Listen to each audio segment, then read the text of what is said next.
Hey everyone, welcome back. So 2023 Waffle season preview here, technically our 10th anniversary. Welcome back, Cole. Welcome back, Sean. How you feeling? Welcome. I'm feeling great, man. 10 years with a whole bunch of random strangers. It's really unheard of, you really think of. So, yeah, well, I'm ready to jump right into it. Right on. So the first division we're going to look at here is the American division. So your homeland. So why don't you take it away, starting with your team there? I'll start with American Division and whole. This has to be the weakest American Division we've seen in I don't know how long. Looking at my team, it really comes down to five players. I really think can Tooney, stay healthy? If he stays healthy, I think he was a steal at 214. Ford, where Jonathan Taylor, where does he go? Is he actually healthy? Judy, when does he come back? Wandell Robinson, is he healthy? When does he come play? I think if all those players play, I think I dominate my division. If they don't play, I think the 7-6 that you gave me is pretty close to where I'm going to be. Yeah, well, again, you obviously are hoping for the best intentions there, picking 12-1 for yourself, dominating the division. And I think honestly the division's wide open. And you kind of outlined it there with all the question marks. Judy, Tony's always hurt, Mechie, what's his role? What's Greg Dulcich, right? We heard about Adam Troutman. So you've had some pretty bad preseason news, I'll be honest. And I'm sure you've noticed it too. I mean, the injury to Judy doesn't help, right? So, yeah, I still have you winning the division, though. Perfect. All right. So the next team here, I got Ryan and Deuce Bombers. And the thing is, when you look at Deuce Bombers, well, he's obviously been here for a long time, basically an original owner. And I noticed Deuce Bombers wins your guys' division, seems like every 2 years. So he has this strategy where he all buys, all sells. So it's going to be an all sell year, I feel, for Ryan this year. So the 6-7 record that I gave him probably won't occur. He'll probably do what he's done before. He'll go 4-1, 4-2, and then he'll decide, you know what, it's time to sell, and then he'll sell his whole team. It might be difficult for him this year, though, because Brees Hall, Javonte Williams, the injury concerns there, they might not be able to add value to his team until late in the year, maybe till past the deadline. He might have to hang in there. I do feel that Patrick Mahomes is good enough to win him at least a couple of games. He's that quarterback, right? Best player in fantasy last year. I think guys like Chase Claypool might surprise for him this year, honestly. And he did well getting Troutman as a waiver wire ad in the offseason, as well as it sounds like Zach Ertz is speeding up his recovery a lot quicker than we expected. But his team is a bit of a dumpster fire, to be honest. For sure, I agree with you there. Plus you got to call out Corey Davis. He retired. Swift, he plays in Philadelphia. You don't know if he's going to get one carry that game, 20 carries that game. So there might be weeks where Swift puts up big numbers from. But I think you hit the nail on the head. Brees Hall.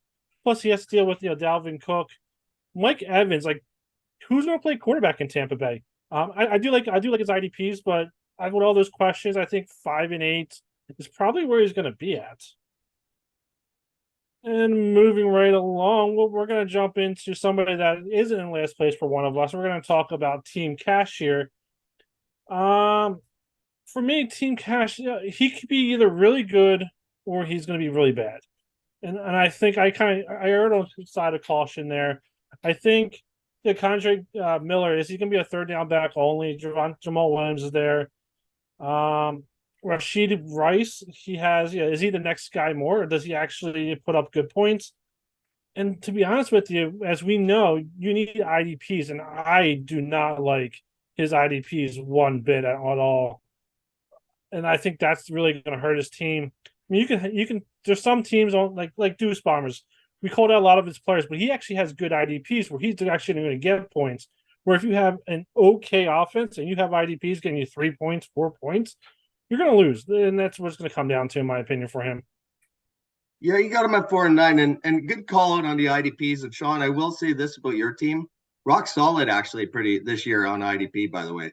Thank you. I think he does have some players on IDP that might surprise though. Darian Beavers, I think will surprise. Honestly, he was slated to have the starting role in preseason last year before he tore his ACL. I think he did good with Sam Laporta, obviously. I think Laporta might add value right away. And then Garrett Wilson and Drake London really have to prove their worth for Team Cash. He's a trader in a different country right now, so we need more Americans to move up. And I've tried to address that. Actually, pretty much everyone in Tier 3 is an American, so we should start seeing some talent flow up soon. I think it's a tough first year for Mike for sure, but I think he's a great owner. I think he's a great add to the Wffl, and I'm excited to see what he can bring. I agree. Next, we got Chris and No More. So we have pretty varying opinions here. I was going through Chris and No More, and I was kind of rooting for him in some regards. I got him at 5-8. You got him at 2-11. I can't wait to hear what you have to say about him. Again, I think Joe Burrow is good enough to win him some games. I think part of what I like about Chris's team, when I look at it from him surprising on a few weeks, is he has guys that can like blow it out of the park one week, like Debo can do that. Marquise Brown on a deep ball. DJ Moore looks like he's going to be a playmaker. Kittle, Irv Smith, I really like that in since he's offense. Justin Ross might actually get some playing time there in Kansas City. And, I think he's got some holes at IDP, though. Talking about IDPs, Van Ness is not going to contribute right away at DL. And Chandler Jones was awful last year for the Raiders at DL. So Chris is going to have some problems. I got him at 5-8. You got him at 2-11. So tell me why you got him that bad. So first of all, I did the rankings before. JT was not supposed to play, looking to be traded. So obviously, Zach Moss gets a boost there. Zamir White, he still looks horrible to me, but he could be an RB1, so that actually might give him a boost as well. But then he took McIntosh, who at best, in my opinion, is RB4 on Seattle. I think DJ Dallas actually is above him on that. Looking at, I actually think Justin Ross as well. I think he could be great, but that's wanting to go to bet $100 million on Black in Vegas and hope he hits. So McIntosh is in his flex. Justin Ross is in his flex. DJ Shark is in his flex as well. He plays for Carolina, and I don't know if Bryce Young can get the ball out in time to get to any of his wide receivers. I don't like Irv Smith. He's wide receiver, fourth best pass catcher on that team. He's probably behind Boyd. Kittle's good. Marquise Brown, Hollywood Brown. Yes, he's probably the only pass catcher, but who the hell's going to throw him the ball? DJ Moore, I agree with you. Debo Samuel, I agree with you. But he has maybe one wide running back on his team that's actually going to get him some points in Jamal Williams. But that's hoping, that Kamara doesn't come back and take all the carries. That's also taking Kendre Miller doesn't come take all the carries as well. So his team could be good, or is just going to fall flat and not get any points. And that's why. I think his team is 2-11 material. Ouch. And moving on to fantasy rookie. A lot of fantasy rookie is one of those teams where his team's not that good, and he just won coin flips for me. So like he also could be 2-11 in my book. He just won a couple more coin flips than No More did, and he's 5-8. He didn't have any picks in round 3 or 4. Looking at his team real quick, he does have QJ, but now looks like QJ is being inconsistent. So actually, it's a bummer for him. The one pick that I hated was he took Ronald Jones over Blackshear, even though I'm pretty sure at the time the suspension was already announced. The Blackshear went 2 rounds later, so that means he could have picked anybody else in that frame. But the good thing that he does, Tank Dell is looking like a steal. He went at 620. But again, he has McBride as RB3 for him. And then honestly, the one thing I don't know if I would have done it if he kept Kyle Murray. And yes, this is a keeper league. But the problem with keeping somebody who's not going to get you points for the first 8 games of the season, 9 games, 10 games of the season, or at all that season is if you come in last place, you're dropping. So your keepers have to get you points. And to me, that's a problem. And I think he made a trade that I questioned him at as well. Towards right before, I would probably kept the draft picks because you can have a better team. He did trade for Chris Olave, which I do like. I did like that trade, but the other one, I don't know. I think it was horrible. Again, this he could be anywhere from 2'11" to 5'8", and I'm gonna stick with 5'8". Yeah, I got him around 4'9". I think he survives for sure. I think you're right. Olave is a solid keeper, but a lot of reliance on the rookies. But at the same time, you nailed it on the head though. At the same, when you inherit a bad team with mediocre keepers, you almost have to roll the dice on those rookies, right? And hope you do hit on a couple of them for your future in the league. So I kind of like what Asadul did, actually, focusing on guys like Tank Dell, Dalton Kincaid, Quentin Johnston. We'll see. I heard he has a lot of drop issues in camp, but he does have some good players there. I think Daniel Jones will continue to surprise this year. Devontae Adams is a solid wide receiver, obviously. So I think Duel and Fantasy Rookie will definitely be good enough, at least, to survive this year. I agree. All right. So, by the way, we only had one team making the playoffs out of the American, and that was you, the division winner. Now we move to the red and white division, and we focus on my team. And I have myself going 9-4. You even have me a little bit better. I do have myself winning the division, though. I think I just had a great draft pick scenario. Still wasn't happy with my draft, though, to be honest. I think it's just because I had so many picks that it's kind of working out for me. But I think guys like George Pickens, this guy's going to go off this year by the looks of things. I probably have the best tight end pair in the league. My flex in my running back, wide receiver, tight ends, like Kyron Williams looks like he's going to actually have a pretty decent role in LA. And then when you look at my defense, I mean, my pass rushers, Joey Bosa, Myles Garrett, Brian Burns, these guys are going to get me sacked. And I really like David Long in Miami. I think he's going to put up a lot of points. And I got a ton of running back depth on the bench. And I think we've seen it in years past in the Waffle, where if you have a lot of running back depth, it serves you well. Oh, for sure. Honestly, I probably should have taken you to win the division, but I was being stubborn. That's the only reason that actually you didn't win the division, because I originally had your brother win in week 1, but the more I looked at your team, the more I thought about it. I'm like, you're probably going to win week 1, and I would give you honestly the division win, but I was being stubborn. But yeah, looking at your team, you took a big risk on those UFAs. The Cooks, the Zekes, the Fournettes, and Hunt, who are both not signed. Honestly, I probably would have taken Gainwell or Gus Edwards over those two, just because especially Fournette. I can talk about. Yeah, I can agree with you. Maybe taking a flyer on him. But the one pick that I did like that you did was the Kyren Williams. I think that is a home run pick for you. I think that actually might give you an RB1. I think he might overtake Akers. I think your team's solid. I agree that I don't know if you're the best, but you might be like 2 points behind the best team for tight ends there. I mean, your team's really good. There's really, nothing I can really talk about. But it really comes down to for you, I think, if Watson, what does Watson do? Because I think your backup quarterback's like Desmond Ridder. So if Watson looks like he did last year, it might be a struggle. I don't think he's going to play that bad, but that's the only thing that I would be worried about, especially with your backup being Desmond Ridder. But all in all, I think you have a good team, and the 10-3. I think you might be 11-2 actually, but 10-3 it is. And yeah, we're gonna go from there. Right on. All right, and we're gonna go to my division winner next. Your brother. So your brother, the 12th man. Honestly, he's one of those drafts where like I looked at, it was a solid draft. There's nothing that I would say was a horrible pick. There was nothing to say that it was a good pick or anything along those lines. It really depends. I think if Josh Jacobs doesn't come back for your brother, I think my prediction is way off. And I mean way off. He might be 5-7 at that point. But if Josh Jacobs comes back, I can definitely see your brother being 10-3. I'm not gonna lie. When I do my predictions, I don't go say, "Oh, I think this guy's going to sit out." I just assume everybody's going to be healthy. Nobody's making any trades, so that's the way I'm going to do my predictions.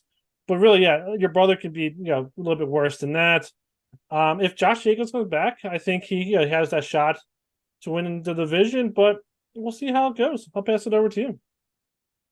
Yeah, I got him at 8-5, and I think that's a pretty reasonable score for him. I mean, he's defending red and white division champion, if you can actually believe that. He won the division going 7-7 last year. Poor times for the division.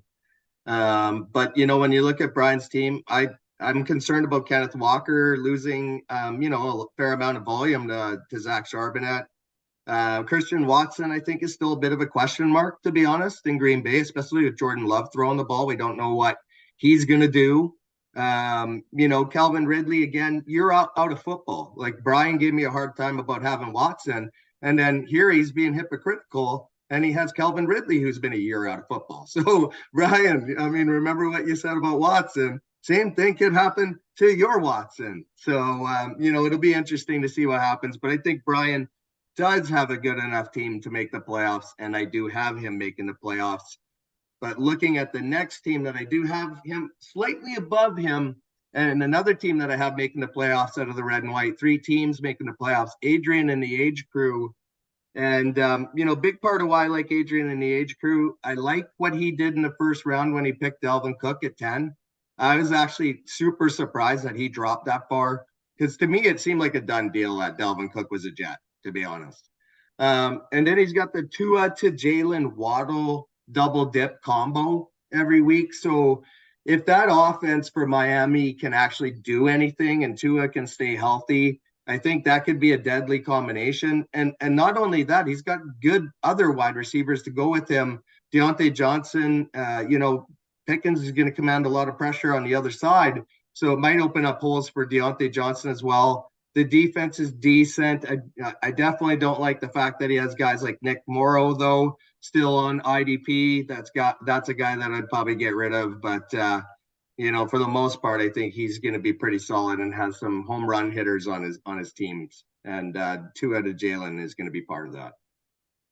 Yeah, so you're saying two of the Jalen, but if you also look at his rest of his players, he also has Mostert. He also has, I believe, he has another Dolphin on his team as well. I think he took Wilson as well. So there's only one. Last time I checked, the Dolphins only play with one football. So if that offense scores, only 2 of those players are going to get touchdowns potentially. So that's 2 other guys, at least 2 other guys on your team not scoring touchdowns for you if that offense scores touchdowns. And I think really that's one of the reasons I have them going 7-6. You have them going 8-5. Same difference. Cook, I agree. Cook at 110 is a great pick, especially at that point. The one pick that I actually criticize, and it's not a bad pick, but at where he took him, I think is a horrible pick. Is Dalton Schultz? He's a third tight end that comes off the board. I probably would have went with anybody else, or I would have taken Mims, Denzel Mims, who went directly after him, just to build up that wide receiver room even more. Other than that, though, everything you said I agree with. There's nothing too crazy going from there. But again, there's only one football when the Dolphins play, and he has 4 starters playing for that team. Next up is your wife and Susie's. I'm going to say the best pick was Zay Flowers. I mean, is there anything else I can say? I mean, she actually has a decent team. It's just one of the things where the red and white division, the Maple Leaf division, they're just hard division this year.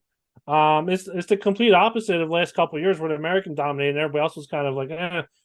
So there's going to be tight games that she's going to lose or at least I have her losing that she could potentially win. So she can actually, in my opinion, flip-flop with the Age Crew, or even your opinion, the 12th man. She took Gainwell, who, again, even though he's probably starter, he might get some carries. He plays for Philadelphia. Who the hell knows who's going to run the ball that week? She took KJ Osborne. Again, her starter is, one of her keepers was Justin Jefferson. Now she's double dipping on the wrong positions. Her RBs could be good or they could be trash. To play for her, I actually do like her tight ends though, and then her flex and her IDPs are okay at best. I'm pretty sure her flex are Sherfield, Palmer, and Osborne. Yeah, like I don't even know if they're gonna get any points. To make it 3 max. So it's one of those things where she definitely needs to look at the waiver wire, try to pick up some players there, but she does have Kyle Pitts and Njoku who are going to be studs for tight ends. So she definitely has a tight end advantage there. She's probably the third team with the best tight end group. Yeah, the third team. Yeah. Yeah, I think she could be a team that could surprise, to be honest. She had a very bad draft pick situation, and I'll throw this one at Brian. I mean, because they made that trade last year where she got James Cook and, Brian got Kenneth Walker. Now I think I'd rather have James Cook and be on that side of things, but she also stole Gainwell. And I think part of where she could surprise teams, of course, is Justin Jefferson, right? WR1 in fantasy. What if he puts up 50, right? I mean, guys like him do put up 50 some weeks, kind of like Mahomes with Deuce Bombers, right? And that's where I could see Susie actually maybe stealing a couple of games from maybe the 12th man, the age crew. That could flip-flop anywhere on where those playoff teams are at. And I think it's pretty fantastic that Susie put herself in that position, considering she went all in last year and she has a chance to make the playoffs again this year. I like to see that consistency with teams, and she's had that consistency every year, even when it was the LOC, and looking to continue that with the Wffl. The last team now we're going to feature in this division is Stan and BC Lions, and he's actually the team I project to drop. He's who I have the worst record, 3-10. Stan, great to meet you at the BC place there. You're a good guy. Definitely know your CFL. But I still think you don't know your NFL. And Bryce Young is not going to be the answer. I think Bryce Young could put up -5 for you on some games. And that's going to be your telltale disaster and destruction of your team. I really, truly feel that way. I think your flex positions aren't that great. TJ Hawkinson's in a contract dispute. I think that's concerning. I just don't see it going well. Even James Conner, they say he's going to get a ton of volume, but when they're down 14-0 before the end of the first quarter, I mean, they got to go to the passing game, right? So whether Connor's going to be a part of that or not, but 3-10 for you, Stan, and I'm going to bid you adieu. Good luck in tier 2. Yes. Real quick though, I'm pretty sure going back to Susie, I'm pretty sure that this is a division change for her. Is that correct? Yes, and I'm actually super excited that she's in the division, and I know Brian is as well. And it's great actually to have the family rivalry. We're actually really enjoying it. And you can see how competitive it's going to be. I'm thrilled. Yeah. No, I'm excited for that as well because she's no longer in an international division where she just beats me from. Going back to BC Lions, I mean, looking at his draft, he had to take Gibbs at 102. Hubbard was a solid choice, left in the third round, but I have it all caps with 3 exclamation points behind it. Reach on Young, and I agree. Like the dude, I think Young's actually going to be pretty decent, just not this year. He took Trayvon Williams in the round 8 when there's other people that he could have taken. The dude's probably RB4 on Cincinnati right now. Obviously, he has good wide receivers. But this team reminds me of every team that he has every year. He builds it, he sells it, gets draft picks, does a horrible draft every year. And in my opinion, it's another year for that. And we can just keep on going. I love it. All right, so we're gonna move on to the Storm, who I usually pick to dominate every year. I had her going 9-0 one year, and she went 9-0. Just throwing it out there. But I think the steal of the draft was Warren at 219. I don't know how the hell that man fell to 219. But honestly, I would have the pick. She also had a pick that I didn't like. Was actually her pick before that was Tyler Boyd at 2.8. If you would have flipped those picks, I think it would have been perfect. But hey, she got the 2 guys. In that opinion position. Her team's solid. It's one of those teams where there's no big superstars per se on the team, but there's just a solid team. They're going to put up points. You got RBs. Her RBs are good. Her quarterback's okay. Her wide receivers have potential for greatness, and her tight ends are good, and her flex are good. Like she has just a good, solid team in all positions, and I think it's going to help her win the division. And there's really nothing else to say about it. Yeah, I think again, great draft pick situation for Krista, right? And it's just her turn to win the division. And we'll talk about these other two teams here in a moment, but it seems like Krista, Chris, Lucas kind of flip flop all the time, winning that division. I think one of the guys that might surprise for her, Jawan Johnson. I'm hearing nothing but great things about him at tight end for New Orleans. And again, Derrick Henry is just a guy again who can win games for you in the running back position. And Geno Smith might surprise too. And the only reason he might surprise is because that NFC West in real life is awful. Like Arizona, awful. Rams, awful. Right? That's 4 wins maybe for Geno Smith, right? For Krista. So that'll help her in the quarterback, getting quarterback points and winning the division, I feel, this year. And also being near the top as being one of the championship contenders, I feel, this year, as long as injuries don't occur. Next up, we got a guy who I feel will continue his success last year and make the playoffs yet again this year. It's Danny and Billsy Bobs, a guy who career-wise has been dreadful, right? One of the worst owners in history, win percentage-wise. I'm sorry, Danny, you have been that team. But I think this is his year. Why? Josh Allen, I think, will put up big points just like he always does. Austin Eckler's playing for a contract and a team next year. He's going to put up numbers. Jamar Chase, one of the best wide receivers there is. There is concerns with Terry McLaurin and the turf toe early on. That might hurt you early on. And obviously that happened before I thought 8-5. So I'd have to check to see where I have you early on in the season. I think you have good defensive IDPs with Kayvon Thibodeau, another guy, Derwin James. Those guys can put up points. And let's not forget, after week 3, I think where you're going to get a boost, and that's when Alvin Kamara comes back from suspension. You add him to your running back position to pair up with Eckler, with Jamar Chase putting up big points as well. And I think you will surprise at 8-5. Yeah, I agree. It's funny because I'm gonna give you my prediction. I actually have Billy Bob going 2-1 to start the season. So that tells you where how I think how Kamara actually helps him or doesn't help him. But you look at his team. Let's start with his draft. I like to lock in the Juju picks. I thought they were good, but where I think he went off the rails is the CEH pick. I mean, what's CEH actually going to do? He's not going to be the third down back. He's not taking over for Pacheco. And I believe he took CEH. I'm actually trying to look real quick. And at the 315s, I would take in Gainwell went after, Gus Edwards went after, Zeke went after, Fournette went after, Evans, Ford, Spears, Hunt, McIntosh, Williams. I mean, you took a guy who's RB3, 4 on his team over guys who are RB2 on his team. It's besides Eckler, I mean, he has James Robinson and CEH as his running backs. His wide receivers are decent.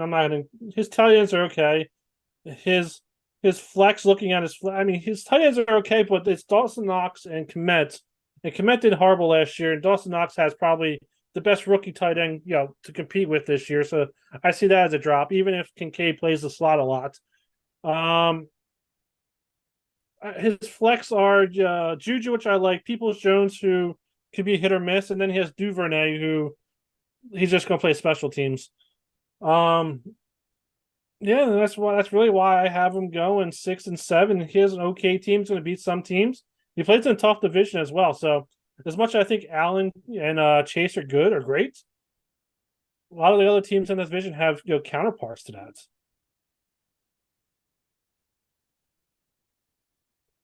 All right, and we're gonna switch over to, I believe, True North. We'll go True North next. Really, it comes down to one question for True North, in my opinion. How much work does Zeke take away for Ramon Stevenson? It's funny because you said, talked about James Cook and Damian Harris. Damian Harris actually leaving, Zeke playing, and for Pollard. Pollard actually had more rushing touchdowns than Stevenson had last year with Damian Harris, and now Zeke is going to come in there. I don't think Zeke's going to take that much work away. I think Stevenson's still going to be a stud. And yeah, I don't think it's going to hurt him that much. And he also has Chubb, and Chubb's obviously a stud there as well. In my opinion, his wide receivers are great. His flex is okay, and he has good IDPs, and that's why I got him going 10 and 3. and there's really not much you can more to say than he has a good team.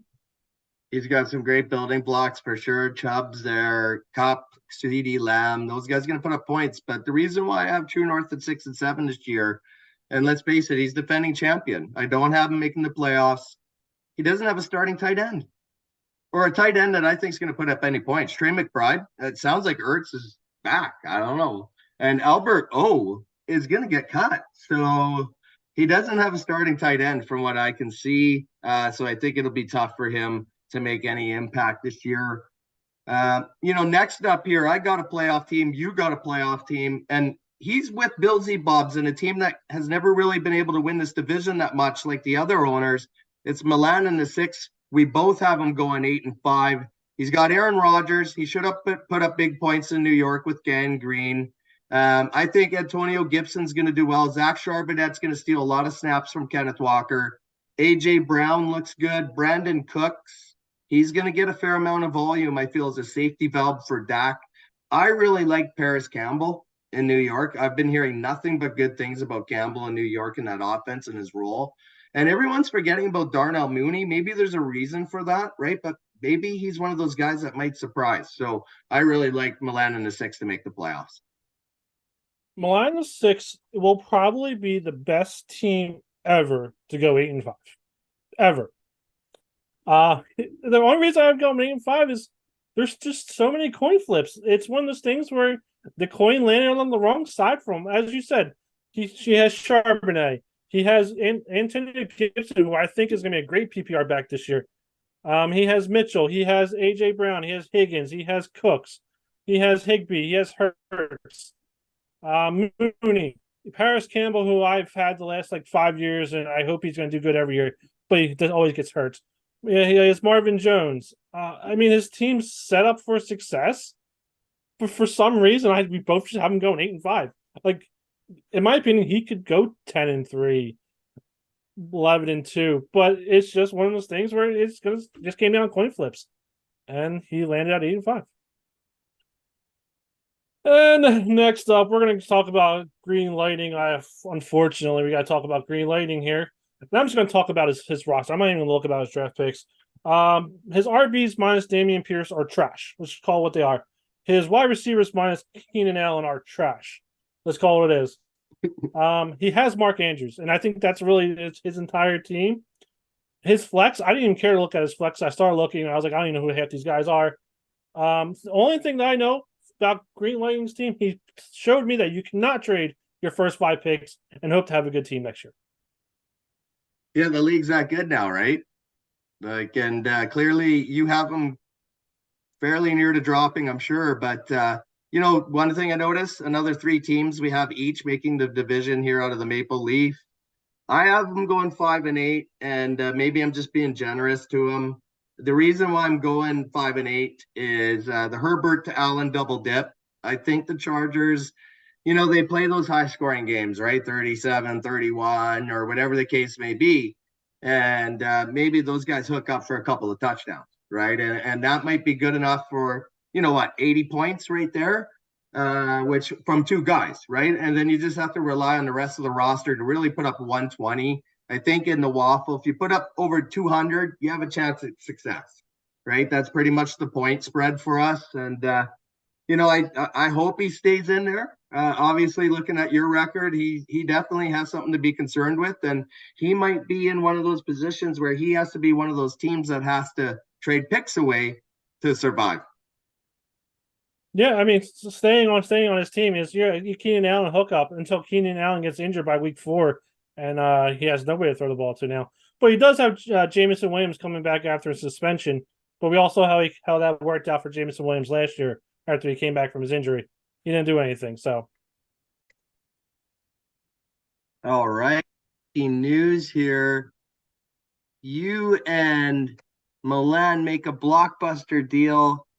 Yourself trading JT for AJ Brown. Tell me what made you do the deal. Honestly, I think it's a pretty fair trade in all. JT's probably in tier 2, 3 running backs.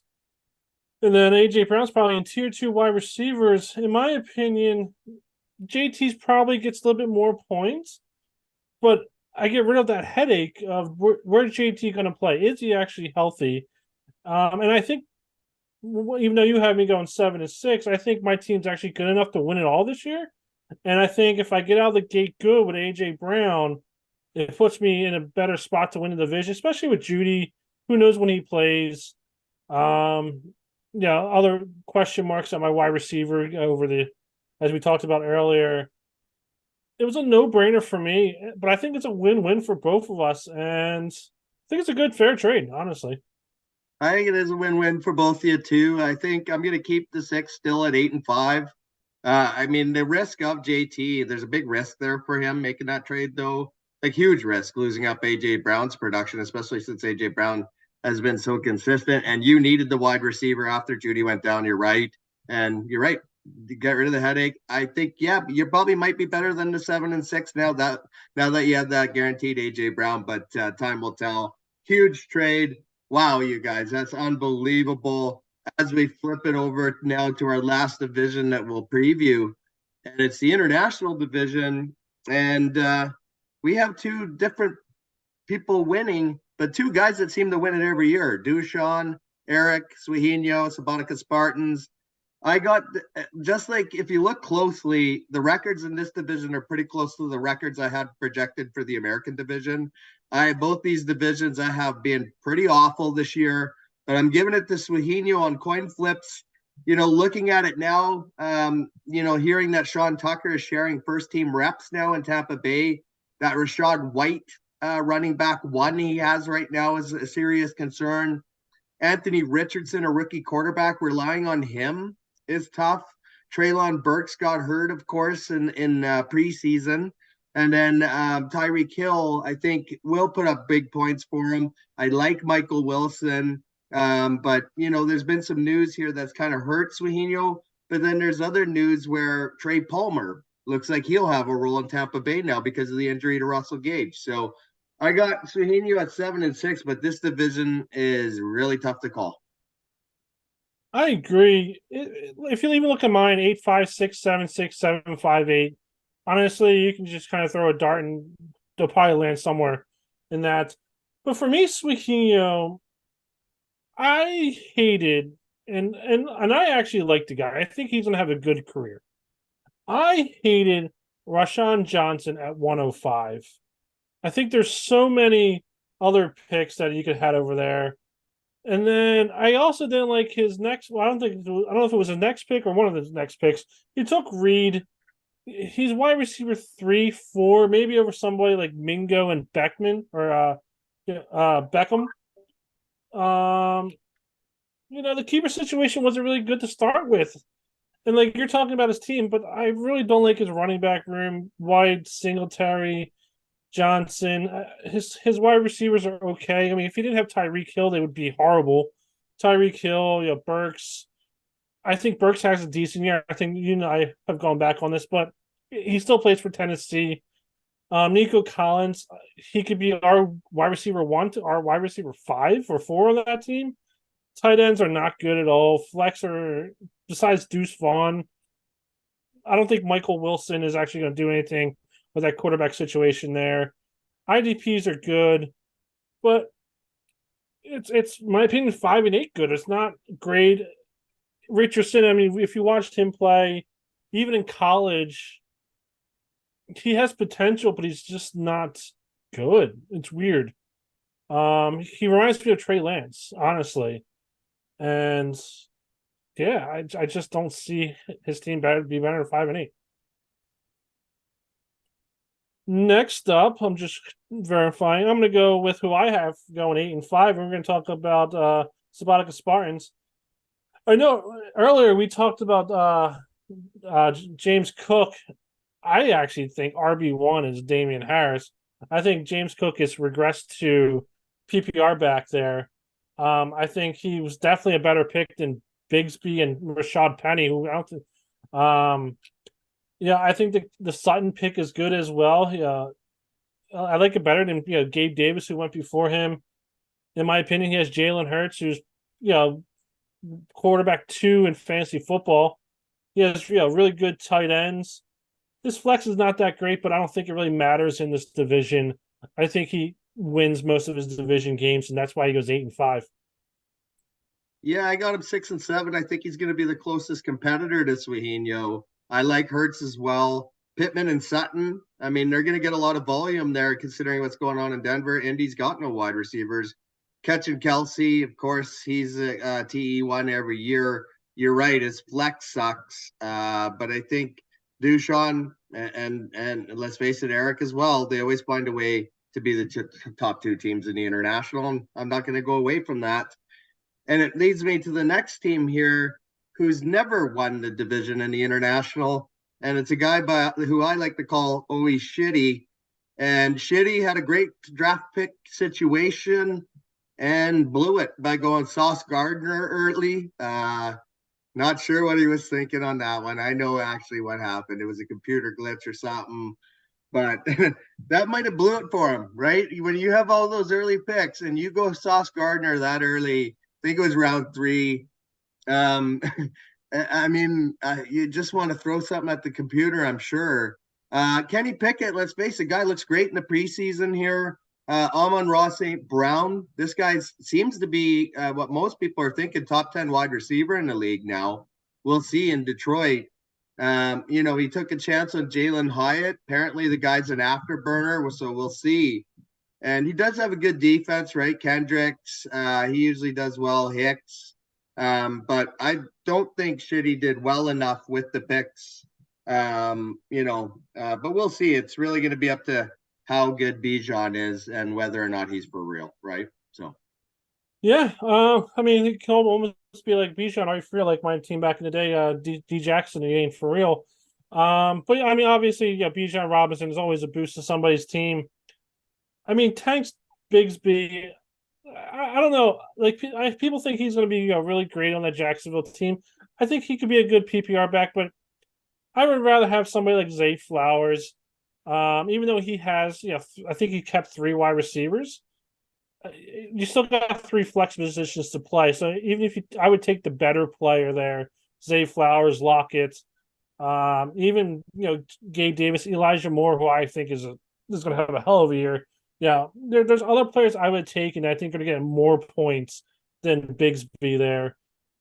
Hyatt is looking good, but he still plays for the Giants, and I'm still not sold on Danny Dimes being, a top 10, top 15 quarterback for anybody. His running backs will get on points once in a while, so there might be games where they score decent points, and there's going to be games where it's going to be 2-3 points each. His wide receivers are good, his tight ends are good. His flex could be hit or miss.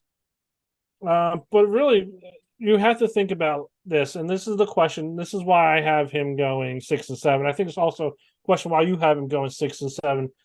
How good is Kenny Pickett going to be? If he put up Patrick Mahomes numbers, this team could be decent. Could probably win the division, but after last year, you can only expect QB 19, QB 20 at best. And with that, I don't think he's going to be anything but shitty. And moving on to, let's go with Curly Lamborghini. Looking at Curly, he drafted a running back, Philadelphia running back, and we all kind of know how I feel about that. But he also took Rashad Penny, who's looking like a cut candidate now at 112. He did take a pick that I actually do like. I think Algier is actually going to be a pretty good back for this Falcons. I think it's going to be close to a 60-40, 65-35 split, where I think he's going to put up decent numbers as an RB3, RB4. But I don't like his keeper of Herbert, as we have talked about on chat. He did take JSN at 103, but I believe JSN is actually injured, so that's going to hurt him as well. He has decent running backs. He has decent wide receivers once JSN comes back. I mean, JSN is probably going to be wide receiver 3 on that team to at least the midpoint of the season. His tight ends, I'm pretty sure both of them are backup tight ends. I don't think either one of them are ever going to start.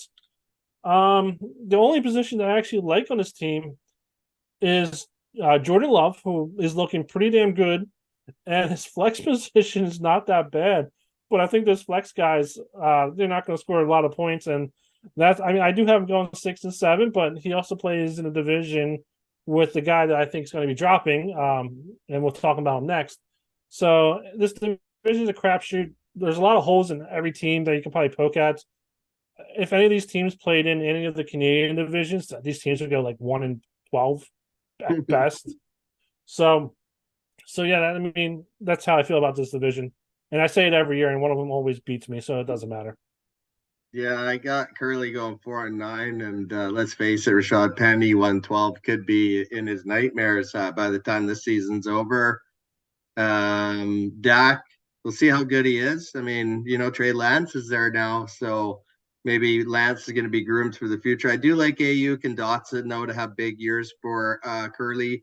I also love JSN as well. I thought that was the right pick when he made it, to be honest. But he got it wrong, obviously later on in round one with Rashad Penny. He could have went. Imagine this: if he would have just went JSN and Flowers, because Flowers was picked immediately after Penny, you just probably secured the best two rookie wide receivers right there for future keepers. Instead, he goes for Rashad Penny, and yeah, that's again going to be a nightmare for him, and that's why I got him 4-9. Could very well be close to a drop candidate, but we'll have to see.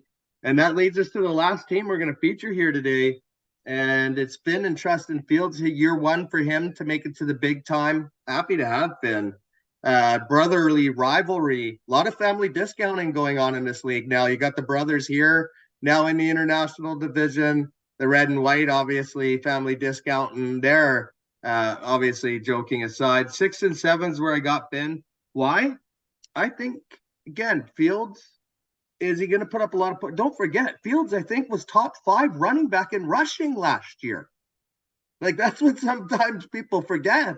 I mean, yeah, he sucks as a quarterback, but if he's running for 1,400 on the ground, I mean, that's good numbers. I do like the fact he's got Mike Williams. I like Madison Pacheco should get playing time along with Montgomery. Marvin Mims, because of the injuries, looks like he's going to have a role. What if Deion Jackson is RB1 in Indianapolis? Right? I mean, he could be. And then Devin Achane could make an impact later on. I'm hearing nothing but good things about Ty J. Spears. Kyle Phillips is supposed to be a WR3, the slot guy in Tennessee.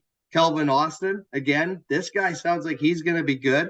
Puka Nakua, again, heard nothing but good things. Douglas, I like Finn's team. I was very close to actually picking Finn to win this division, to be honest. He fell to 6 and 7 because of how some of the matchups went down. But as I was doing the previews, I actually thought Finn was going to be my pick to win the division. I'm going with his brother instead with the veteran experience. But I think Finn could surprise, to be honest. No, that's. I mean, don't get me wrong. He actually has an okay team. I'm not a Justin Fields. It really comes down to my preference. I'm not a Justin Fields believer. Madison, I'm not a Madison believer as well. I do like Pacheco. I do like Montgomery. I think he actually could potentially have 3 good running backs on his team.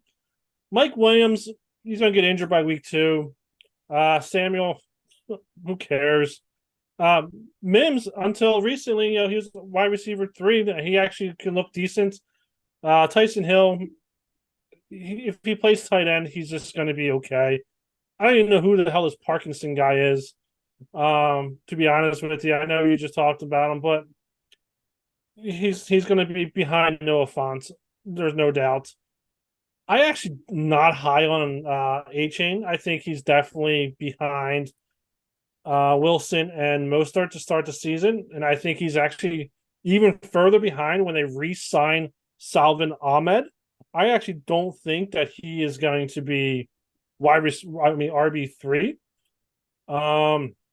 He did get some good news with Deion Jackson, but Anthony Richardson, unless you have somebody who can actually run that ball like JT, I don't want no part of that offense. Even Pittman. I mean, Richardson's not going to check down to you. If he checks down to you, you better be 50 yards down the field, or you ain't catching the ball because he's going to throw it over your head. Spears, I actually think is a sleeper. I think if Derrick Henry gets injured, Spears is going to be a great play. But by that point, though, I think he's already in sell mode. He's just going to sell Spears. And then like his IDPs, I don't really think that's good. His defense is the Colts defense. I mean, they're not that good. His IDPs are okay at best. He has an below average team, and unfortunately, his below average team is actually below average than the rest of the teams in his division, and the other team and the other divisions that he plays. So unfortunately, he's going 2-11, even if Fields does pan out, and I have him dropping. But Tier two. Tier two. I, Back to Ben for tier two. but it was a very tough call.